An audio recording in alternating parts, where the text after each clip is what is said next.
This is the spot Đây where the là nơi French mà văn intellectual hào Paul Paul Claudel của Pháp was đã converted trở to về the với hội Catholic thánh Công faith giáo khi while ông ta listening nghe to ca the đoàn choir hát. sing.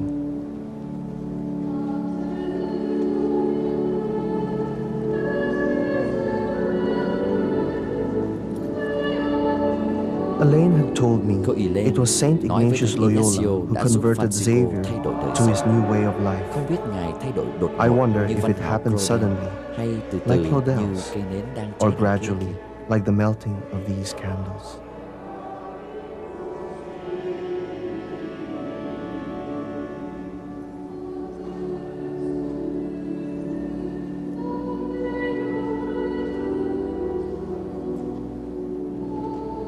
Ignatius already had his Chính own Ignacio conversion cũng đã before thay he đổi met cuộc sống Xavier. trước khi gặp It Phanxico. happened when he was wounded by a Đó là khi cannonball Ngài bị in thương a đạn kind of pháo civil trong trận war. chiến, mà phía bên địch In lại là fact, dòng họ the của Xavier Phanxico. family was one of his enemies.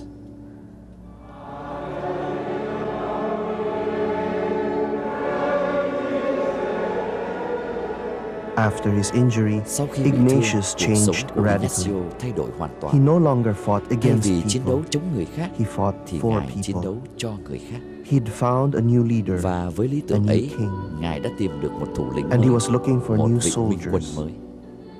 When he came to Paris to Thế rồi study, Ignacio he đi chiêu found mộ chiến Peter sĩ Favre đến and Paris his để học. roommate Ngài gặp Francis Theo Xavier. Favre, người bạn chung phòng với Peter lại liked Phanxico Ignatius, Javier.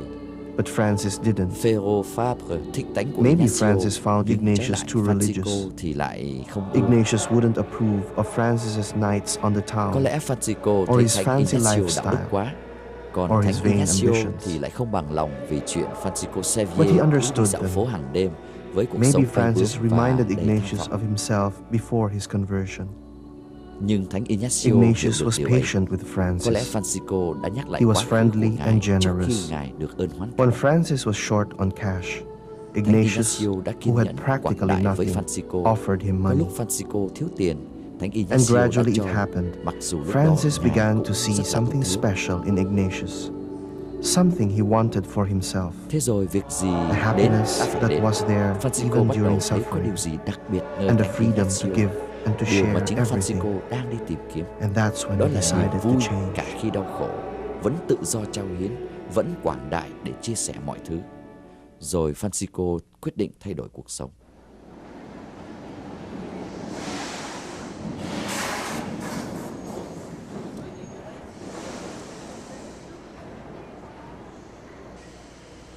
Changing isn't easy. Thay đổi không phải là chuyện Some dễ habits dàng. are hard to break. Có những thói quen khó lòng But mà bỏ được. Ignatius was a Nhưng genius at Thánh helping Ignacio people là to bậc thầy change. trong việc giúp người ta thay đổi. Paris still Và remembers cho đến nay, Ignatius Thánh as one Ignacio of the vẫn được city's coi như là greatest một trong teachers. những tôn sư thời danh của thành phố Paris.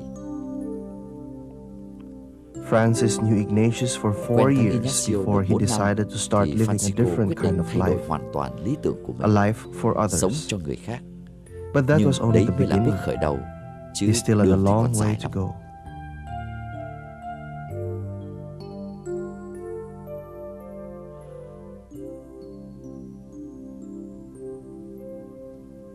Ignatius helped Xavier. Thánh Ignacio giúp He led him Phanxico step từng by bước step. một. Trước hết He taught là him to cầu pray. nguyện, He taught him rồi to tập control sống tự himself. chủ. Đặc biệt He took him là through a cuộc tĩnh special tâm long 30 ngày, retreat hay called còn gọi là the spiritual Linh Khao. exercises. Nhưng không phải vì thế But mà Xavier still Phanxico had the quên same hết những old thói cũ. habits and Ngài vẫn temptations. bị cám dỗ như xưa. According to Elaine, sometimes Theo như they là were Elaine strong nói, enough to make đôi his khi nose bleed. Phanxico bị cám dỗ mạnh I đến can độ understand bật that. máu ở mũi.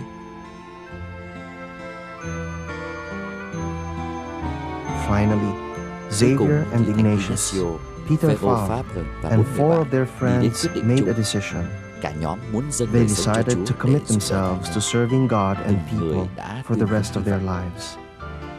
They made a vow to live just for God and for others.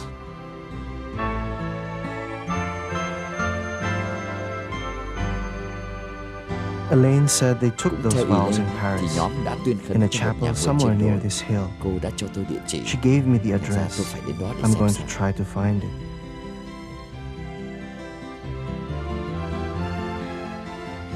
Ignatius and Xavier nhóm đã sống made độc vows thân of và nghèo poverty khó. and chastity Họ hứa đi and hành promised hương to make Jerusalem. a pilgrimage to Lời hứa sau Jerusalem. cùng này thì tôi sẵn sàng làm. I could handle the Còn last hai one, lời kia thì but the first two? khó quá. Anyway, Dù according to sao đi nữa, Elaine, theo the cô vows Elaine didn't thì lời work khấn any không tạo magic nên on một phép Javier. lạ nơi Phanxico. He still had many of his old Ngài vẫn defects. mắc phải những khuyết điểm cũ.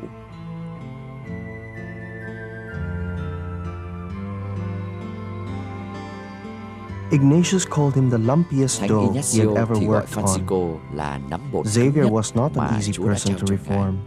Phanxico Javier không phải là một người dễ cải tạo.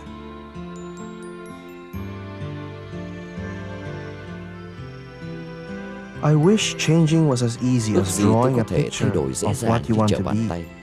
Ước vơ But it vậy just thôi, doesn't chứ work làm that sao mà way. có thể xảy ra như thế được. For Javier, it was a Phanxico long cũng đã phải process trải of qua một getting quá to trình know lâu himself, dài để biết mình who và he nhận ra really mình was, có khả năng thay and đổi what như he thế was nào. capable of becoming. Ước gì tôi biết về chính I mình. wish I knew that Tôi about có cảm myself. tưởng như tôi mới chỉ I feel hơi like bắt I'm đầu just biết về beginning. con người của mình.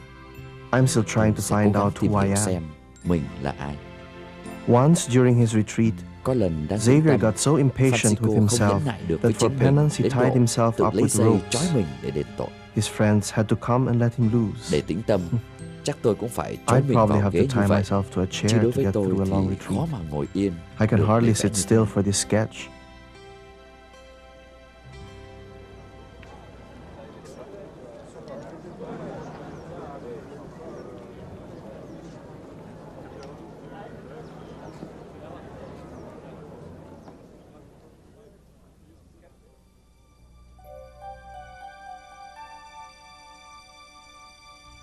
I found it, right where Elaine nguyện told đây me rồi. it was. Đây là nơi The mà chapel of Phanxico cùng với Saint cả Denis. nhóm đã tuyên khấn. The place where Xavier and Ignatius and their companions took their vows. This is the spot where they Đây là made their chỗ các ngài decision to tuyên live hứa for sẽ sống others. cho tha nhân.